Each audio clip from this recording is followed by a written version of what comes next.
Tremendo tiempo, de verdad. Tremendo tiempo, tremenda... ¿Estoy ahí? A ver. Hola, ahora sí. Decía, tremendo tiempo, tremenda palabra. La verdad es que compartíamos recién ahí con los pastores, intercambiando después del mensaje de Ariel. Qué tremendo cómo el Señor va construyendo la palabra una encima de la otra, después de lo que escuchamos anoche y lo que acabamos de recibir recién. Cambio constante y verdades relativas son tal vez las dos cosas que definen el escenario que estamos atravesando, en el que nos encontramos. Un escenario líquido, endeble, cambiante, donde las estructuras crujen por la falta de flexibilidad que han demostrado en estos 2 años para adaptarse al cambio permanente. Los protocolos que hacemos para hoy ya no sirven para mañana. La verdad es que cuesta encontrar algo que sea del todo cierto. Las verdades son cada vez más relativas. Aquello que era el beneficio de la duda, hoy se ha convertido en el prejuicio de la verdad. Esto de todos son inocentes hasta que se demuestre lo contrario, en realidad pasó a ser todos son culpables hasta que alguien me demuestre lo contrario, y habrá que ver si ese que demuestra lo contrario también es veraz. Así que la pandemia, como decía Junior ayer, no ha hecho más que profundizar y echar raíces sobre aquello que ya venía sucediendo, y lo único que ha hecho es acelerar los tiempos. Como nunca antes, la información fluye de manera infinita, y eso nos permite, y lo hemos experimentado en estos 2 años, aprender, estudiar, trabajar, relacionarnos de una manera increíble. Esto que estamos viviendo en estos días acá es increíble. Pensalo, esto es una imagen de Volver al Futuro. No sé si alguno vio esa película en los 80, pero esto lo soñábamos, ¿no? Poder estar teniendo un encuentro, cada uno congregado en su lugar y viéndonos a través de la pantalla. Así que bendigo la vida de todos los que están ahí del otro lado, en cada uno de los lugares que forman parte de nuestra red. Pero así como también la conectividad y la información infinita, el acceso a múltiples plataformas tiene beneficios, también nos permite juzgar, insultar, denigrar, excluir.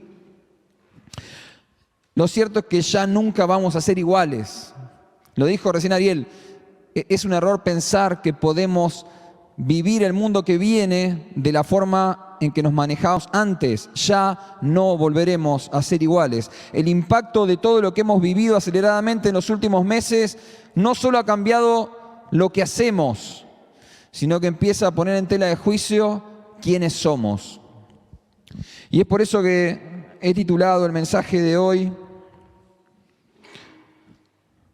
si me acompaña ahí la presentación, no, ahora. A ver si es cierto. Bueno, si no me ayudan ustedes, chicos, ¿eh? Me piden ok. Bueno, ahora va a salir. He titulado el mensaje, ahí está, muéstranos la identidad. Muéstranos la identidad. Definir la identidad propia, la identidad ajena y la pertenencia a un grupo, idea o espacio es parte natural de la vida de las personas desde que el hombre vive sobre la tierra. Y nosotros somos parte de esa sociedad. Pero el tiempo en el que vivimos ha extremado las diferencias entre las personas y ha profundizado las distancias. Nunca antes la diversidad fue tan grande. Diversidad de ideas, de pensamientos, de colores, de propuestas, de alternativas, de plataformas, de aplicaciones. Y eso es buenísimo. Pero también nunca antes los discursos fueron tan radicales. Y eso es tremendo. La sociedad se encuentra en un estado de shock, angustiada por las pérdidas que hubo en el camino, materiales, culturales, emocionales, existenciales, no solo por la pandemia. La pandemia lo que hizo fue profundizar el malestar que la sociedad ya venía trayendo, porque existe un inconformismo permanente respecto a lo que se vive, cómo se vive, con quiénes se vive. Si te pones a pensar y mirás alrededor, la angustia es un patrón común. Encontramos angustia alrededor y lo que la mayoría se pregunta ahora es, bueno, ¿cómo seguimos? Seguimos con las escuelas abiertas, con las escuelas cerradas, ¿se puede ir a la cancha? ¿No se puede? ¿Qué pasará después de las elecciones? ¿Se explotará el dólar? ¿Cómo seguirá la economía? ¿Podremos el año que viene volver a reunirnos? O como dijo Junior ayer, prepárense porque en algún momento van a volver a cerrar los templos. ¿Cómo seguimos? Los sociólogos definen a esa lucha como la puja por el sentido social. Grábate esto, la puja por el sentido social. ¿Cuáles son los temas, las ideas, los conceptos que la sociedad abrazará como propios, abraza hoy y abrazará como propios, sobre los cuales se construye luego el andamiaje de relaciones, de leyes, de reglas, de estereotipos con los que convivimos? La sociedad está buscando redefinir hoy su identidad a raíz de todo esto que estamos viviendo. Ello se traduce a la vez en individuos que forman parte de esa sociedad y cuestionan su propia identidad. Y al hacerlo ponen en tela de juicio los parámetros con los que fueron formados, el tipo de educación que recibieron, las nociones básicas de qué es lo que está bien, qué es lo que está mal, qué es lo que es natural, qué es lo que es antinatural. La discusión acerca de la identidad de género que tanto nos atraviesa no es una agenda en sí misma, es parte del clamor de la sociedad a la que Dios ama, pero que perdió a Dios en el camino y se encuentra vacía, insatisfecha consigo misma, buscando encontrar aquello que la redefina y la reconstituya. Eso es la búsqueda de redefinir la identidad de género. ¿Quién sos? ¿Qué sos? ¿A dónde perteneces? ¿A dónde vas? Eran preguntas existenciales que habitualmente debíamos responder para autodefinirnos. Pero resulta que en el tiempo en el que estamos viviendo son los algoritmos de las plataformas, de las apps, de las páginas, de las redes, los que nos definen, los que dicen quiénes somos, qué nos gusta, qué consumimos, cuáles son nuestros intereses. Los especialistas definen a esto como la identidad digital y consiste en todos aquellos datos que todo el tiempo estamos entregando a la red. Mostramos al mundo cuando hacemos un comentario en una red social, cuando damos un like, cuando buscamos un producto. No sé si te ha pasado que buscas, se te rompió la heladera y pones, a ver, ¿cuánto saldrá la heladera? A ver, heladeras, ¿no? Y después estás en el Facebook y aparecen heladeras, heladeras, heladeras, heladeras, ¿no? Bueno, es porque Facebook ya sabe que te estás queriendo comprar una heladera, ¿no? Vos le diste esa información. Navegamos en los portales de noticias, subimos historias a Instagram. A mí me gusta jugar al pádel, así que subimos todo el tiempo, miro cosas de pádel, ¿no? En Instagram me aparecen pilas de cosas de pádel, porque Instagram ya sabe que miro eso, ¿no? En definitiva, las plataformas hoy saben más de nosotros que nosotros mismos. En un curso de ciudadanía digital que estoy haciendo en el trabajo, la capacitadora dijo el otro día, ¿qué perfil tuyo puede trazar alguien que nunca te vio, pero tiene acceso a tu identidad digital? Y nos lanzó ese desafío, y ¿no? Porque el desafío era, mirá tus redes, mirá tus comentarios, mirá tus likes, y pensá como si vos fueras otra persona. ¿Qué dirías de vos si fueras otra persona mirándote desde afuera, ¿no? En ese mundo caminamos como hijos de Dios. En ese ámbito es que debemos ser luz y sal. Y es por eso que necesitamos imperativamente tener clara nuestra identidad para el tiempo que viene. Nuestra autodefinición individual, pero también colectiva. Las raíces que anclan en Cristo la esencia de lo que somos, de la forma en que nos relacionamos con el mundo que Dios ama. Dice el lema de este encuentro, sube acá y voy a mostrarte las cosas que tienen que suceder después de esto. El tiempo que viene nos necesita revisando 4 aspectos esenciales de nuestra vida como individuos, como comunidad y como hijos de Dios. Y te voy a invitar a abrir la Biblia en Mateo capítulo 16, entre el versículo 13 y el versículo 23. Voy a leer en Nueva Traducción Viviente, en un pasaje que es archiconocido. Jesús viene caminando con sus discípulos, se acaba de encontrar con los fariseos hace unos días. Los fariseos lo intentan desafiar a Jesús, viste que tiraban esas preguntas capciosas a ver si Jesús pisaba el palito.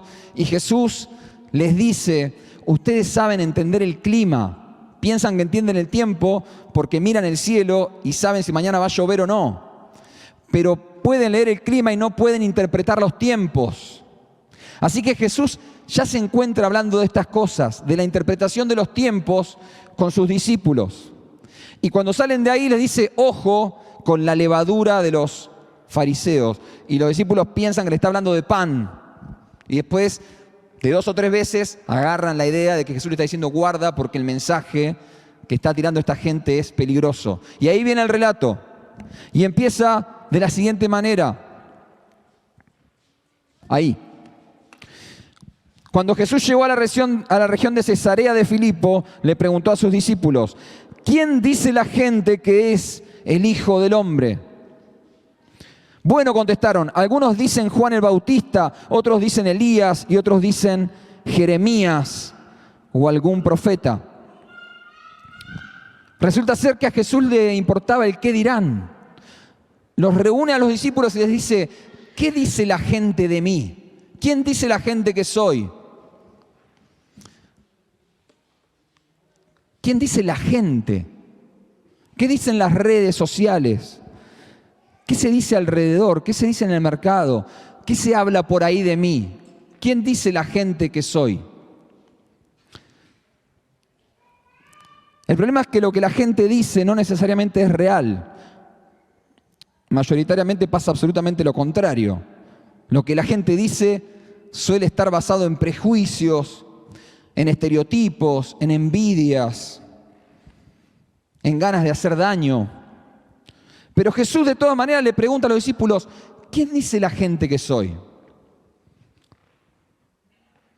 Es llamativo porque en el caso de Jesús, la gente de la época no le asignaba a Jesús la categoría de profeta. O sea, no le asignaba a Jesús entidad propia de profeta. Cuando le responden los discípulos, le dicen, unos dicen Juan el Bautista, otros dicen Jeremías. La gente pensaba que era la reencarnación de un profeta, de los más famosos, pero no le asignaba fama propia a Jesús.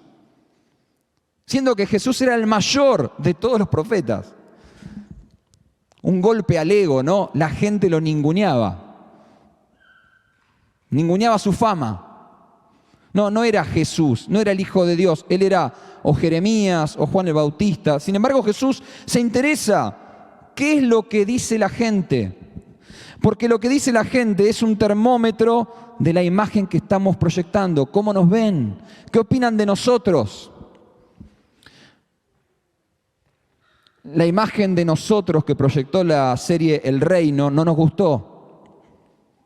No nos gustó. Y no nos gustó porque es falsa. Pero bueno, en general lo que la gente dice de nosotros desde el desconocimiento es falso. Pero dolió por el prejuicio, por la estigmatización del pueblo de Dios. Básicamente, según la serie, si sos cristiano, sos o un ser despreciable y corrupto, o sos un salame místico que se deja llevar por las experiencias sensoriales. Elegí vos la que más te guste. A mí no me gusta ninguna de las dos. La pregunta es, de cara a lo que viene, ¿cuál es la identidad social que como iglesia, como casa, construiremos para mostrar a la gente? ¿Cómo nos verá la gente? ¿Qué dirá la gente de nosotros en el futuro? ¿Seremos aquellos que levantan la voz en juicio para denunciar cada uno de los pecados que hay alrededor? ¿Seremos aquellos que señalan al que está caído? ¿O seremos aquellos embajadores de paz, como nos decía Junior anoche? Aquellos que tiendan puentes de reconciliación, aquellos que sean los brazos de amor de Jesús en la tierra. Señor, muéstranos ¿Cuál será nuestra identidad social de cara al tiempo que viene? Sigo. El relato sigue de la siguiente manera. Versículo 15. Entonces les preguntó, ¿y ustedes quién dicen que soy? Y entonces Simón contestó, tú eres el Cristo, el Hijo del Dios viviente. Jesús primero dice, ¿quién dice la gente? ¿Qué se dice alrededor? ¿Qué se dice en el pueblo? ¿Qué dicen las redes sociales? ¿Qué dice la tele? Pero ahora le pregunta a ellos, a los que estuvieron con él todo el tiempo, a aquellos a los que dedicó años de su vida para capacitar, para discipular, para amar, aquellos con los que compartió su ministerio. Le pregunta a los íntimos, a los amigos, ¿y ustedes quién dicen que soy? Se interesa por la opinión del grupo, por la forma de pensar de aquellos a los que él ministró y formó. La identidad comunitaria es esencial. La identidad comunitaria es clave para cualquier grupo de personas que persigue un objetivo en común. Esto es básico de cualquier organización. El grupo de discípulos de Jesús era una organización. Perseguían la extensión del reino de Dios y aprender de su maestro. Y Jesús les dice, ¿y para ustedes quién soy yo? ¿Qué piensan? ¿Cómo piensan? Para el tiempo que viene necesitamos afianzar y profundizar nuestra identidad como comunidad de fe. Sabiendo que somos parte de la iglesia, con mayúscula, una. Pero también que el Señor nos puso en esta partecita de su iglesia, la cual tiene una forma particular de hacer, una forma particular de pensar, una forma particular de aprender, una forma de ayudar, una identidad. Necesitamos, en el tiempo que viene, como Acercate a la Vida, afianzar nuestra identidad como comunidad de fe. Me llamó mucho la atención, me hizo la cabeza, puff, como siempre cuando habla Junior, pero ayer una cosa que dijo Junior. ¿Sabes? Por muchos años en esta casa hemos predicado acerca de los distintos carismas que hay en las partecitas de la iglesia. A unas congregaciones Dios le da un carisma particular en la adoración, a otras en la profecía, a otras en las misiones. A nosotros Dios nos dio la particularidad de tener en el ADN la enseñanza. Y nosotros siempre mirábamos a las iglesias alrededor que hacían tran con la guitarra y ¡brum! Caía el cielo en la adoración y decíamos ¡wow! Y veníamos a enchufar acá hace algunos años, ahora ya no pasa, gracias al Señor, y hacía ruido y decías ¿por qué, Señor? ¿No? O ibas a otra iglesia vecina y el Señor daba palabra y daba profecía y decías ¡wow! Pero ¿sabes qué pasa? El Señor a nosotros nos dio un ADN propio y es la enseñanza. Y hay muchas personas de las otras esas iglesias de la región que vienen y trabajan acá y se desempeñan acá. Y ayer cuando Junior dijo que lo que viene para los próximos 20 años es el énfasis en la enseñanza, dije, ¡wow! Era para esto. 40 años le llevó a Noé construir el arca para el día que iba a llover. Hace 36 años que venimos construyendo el arca. Y tal vez todavía no llovió, falta un poquito más. Ojo, terminemos de construir el arca, porque el tiempo que viene nos va a necesitar afianzados en el ADN que Dios puso en esta casa. Hace 3 años entendimos con el equipo pastoral que era tiempo de redefinir la misión y la visión de Acercate a la Vida. Y tras un extenso trabajo que duró un año entero de reflexión, de pensar, de reconfigurar, de dar vuelta para acá y para allá, entendimos que nuestra identidad se expresaba en transformamos generaciones. Transformamos generaciones. Ese es el corazón de la misión que Dios puso en esta casa. Ese es el pulso que late en nuestro corazón y anhelamos ver las generaciones transformadas por el poder de Dios y por eso trabajamos, para eso gastamos nuestra vida todos los días en el servicio, por eso enseñamos, por eso predicamos. Señor, muéstranos nuestra identidad comunitaria. Afianzala, Señor, hacela crecer, que podamos echar raíces para poder crecer fuertes en los próximos años, como nos dijo ayer Junior. Sigue el relato, versículo 17. Jesús respondió: bendito eres, Simón, hijo de Juan, porque mi Padre que está en el cielo te lo ha revelado. No lo aprendiste de ningún ser humano. Jesús llama a Simón por su nombre y apellido, y cuando Jesús dice Simón, hijo de Juan, está hablando de la procedencia, de dónde viene, porque Juan era de un lugar. Y en la antigüedad decir Diego Penisoto o Diego, hijo de José Penisoto, era decir de dónde eras, porque se sabía que José Penisoto era de tal lugar. Así que Jesús lo que habla es del origen de Simón. Lo que le está diciendo Jesús a Simón es: yo te conozco. Bendito eres, Simón, porque yo te conozco. Yo sé de dónde venís. Yo sé de dónde te saqué. Sé cuáles son tus miserias. Yo vi cuáles eran tus contactos en las redes. Me encantó esto, ¿no? Porque de verdad Jesús lo tomó de ahí. Estaba con redes.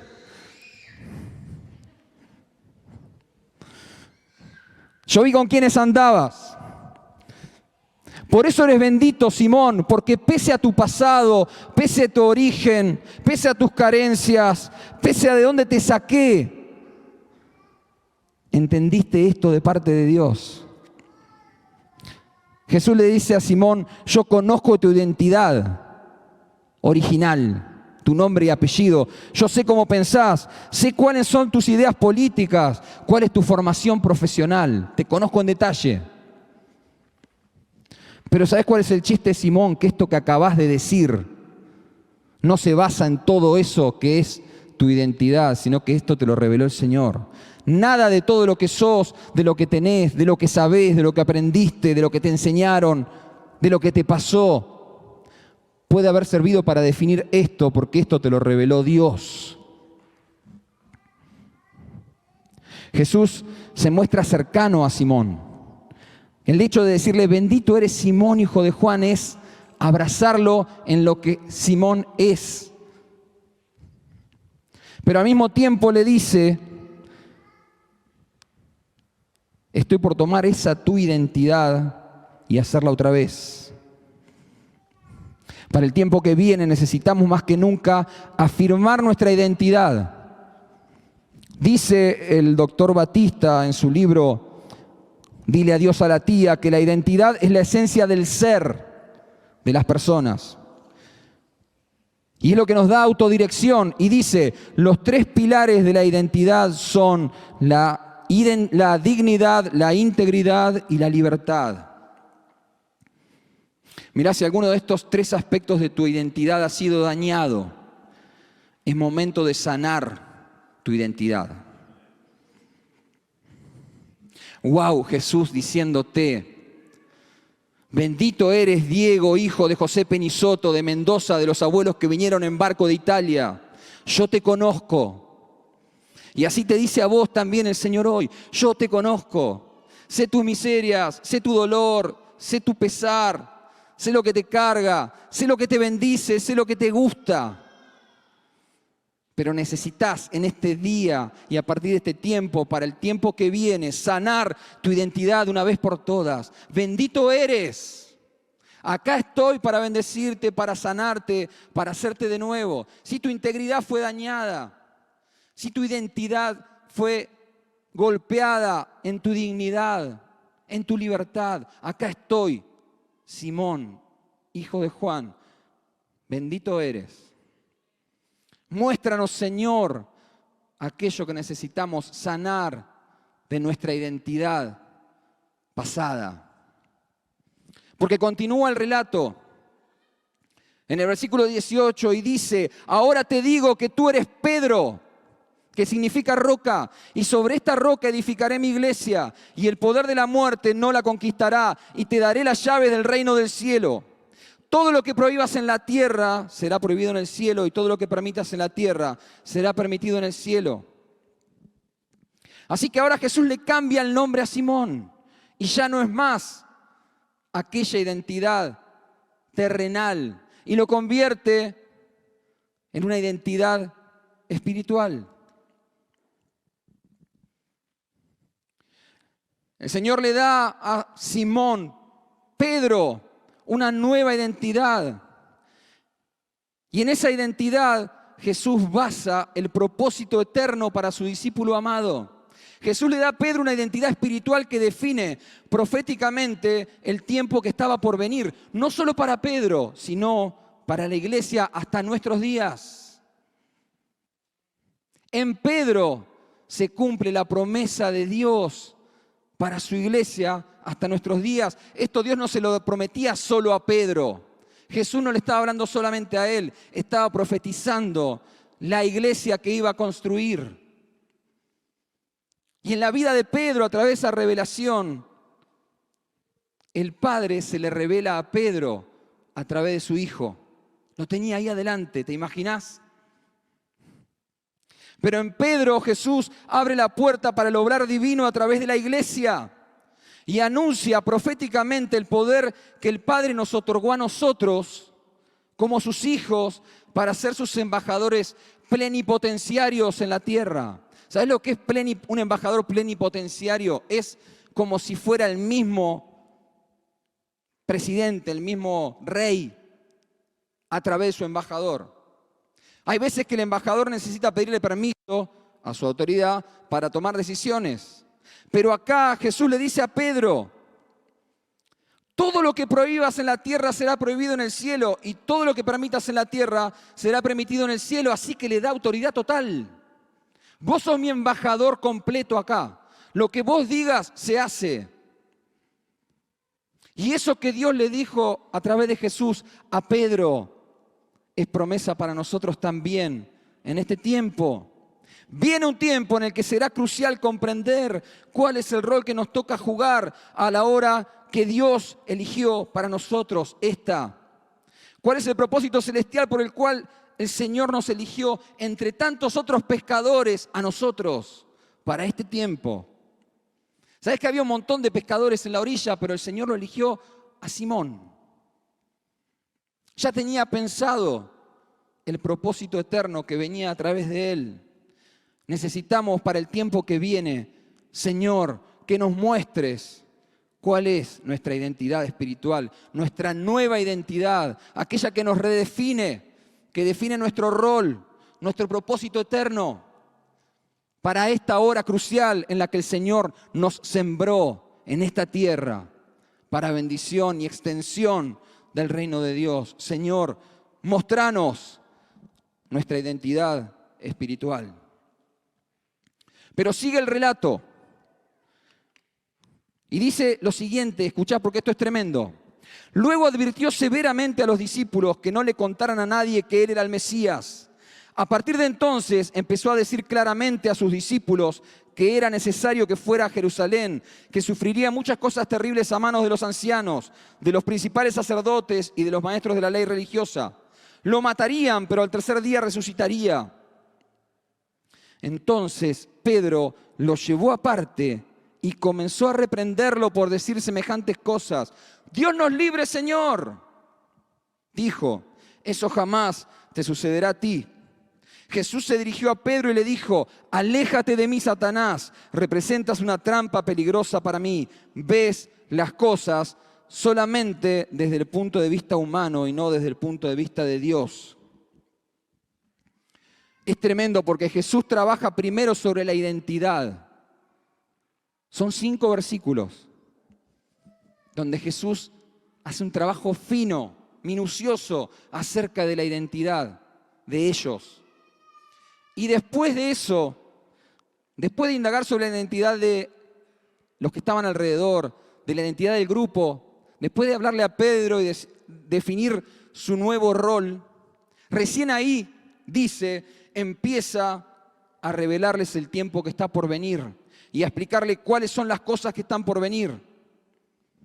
Así que si no trabajamos nuestra identidad y no profundizamos aquello que el Señor nos ha mostrado como nuestro ADN, entonces difícilmente el Señor pueda revelarnos el tiempo que está por venir. Créeme que yo por lo menos pienso así, que las cosas están en la Biblia por una razón. Hay cosas que están y hay cosas que no están. Hay cosas que quisiéramos que estén pero no aparecen, y hay otras que aparecen de determinada manera y en determinado orden porque el Señor lo dispuso así. Así que este orden lo dispuso el Señor por alguna forma rara, extraña que tiene Él de operar, pero dice la palabra que Jesús primero opera sobre la identidad de ellos y después les revela los tiempos. Después les empieza a hablar, dice, en detalle acerca de las cosas que iban a suceder. Así que si hacemos foco en nuestra identidad, estoy seguro que el Señor nos va a hablar en detalle acerca del tiempo que viene. Si realmente deseamos que Dios nos muestre lo que está por venir, debemos afirmar nuestra identidad como comunidad de fe en Él. Nuestra identidad como hijos de Dios es condición necesaria para poder recibir aquello que deseamos que el Señor nos muestre. Pero me llama la atención el final de la historia. El episodio final es tremendo. Porque Pedro acaba de recibir la revelación misma del Hijo de Dios. El Señor lo acaba de levantar como pilar de la iglesia que estaba por nacer. Y después de hacer eso, Pedro empieza a escuchar de la propia boca de Jesús todo lo que iba a suceder concretamente.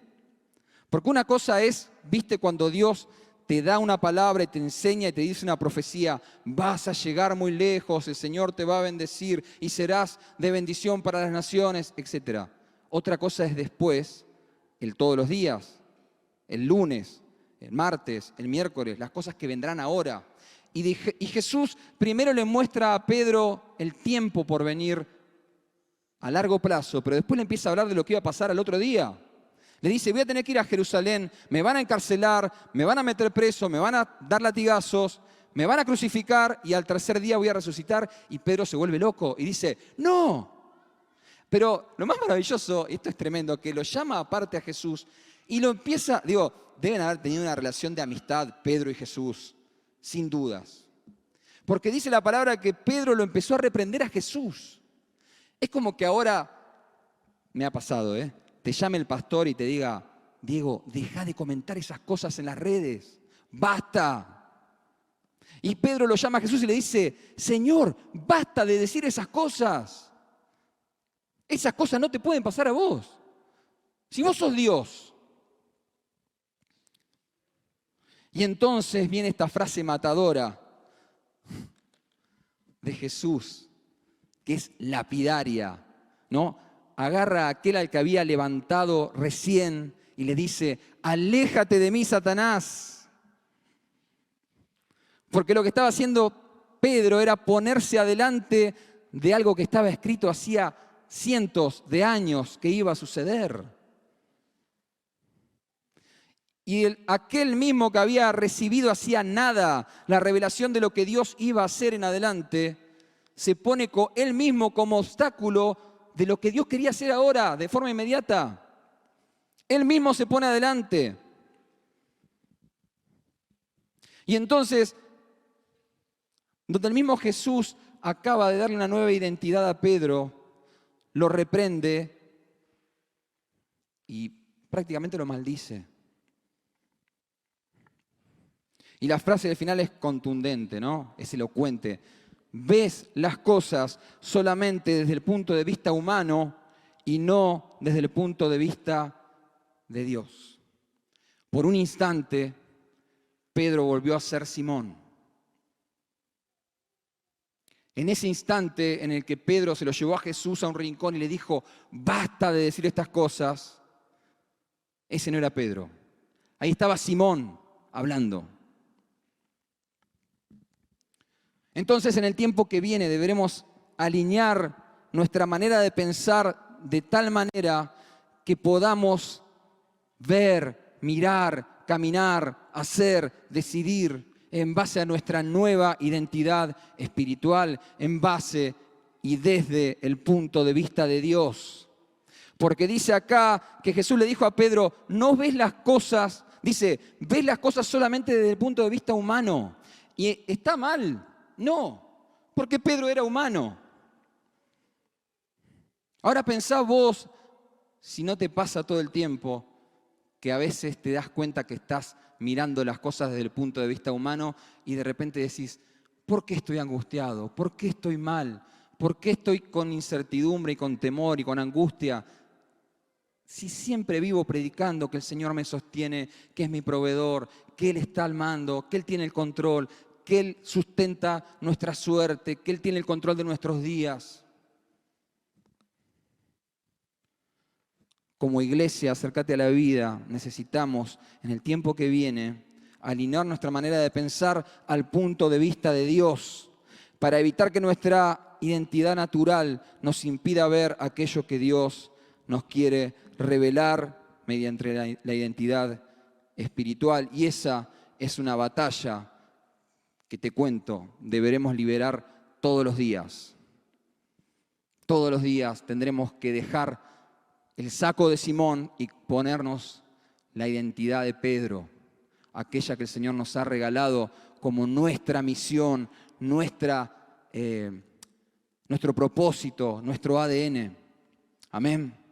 Así que, Señor, esta noche te rogamos y te pedimos y te clamamos que nos muestres, que abras nuestro entendimiento, nuestro espíritu, Señor, sea sensible para oírte como escuchábamos recién de parte de Ariel, que podamos distinguir, que podamos buscar primero, como decía la palabra también, nuestra identidad en tu presencia, que podamos entender y afianzar el rol que nos has puesto y nos has demandado, Señor, en esta hora.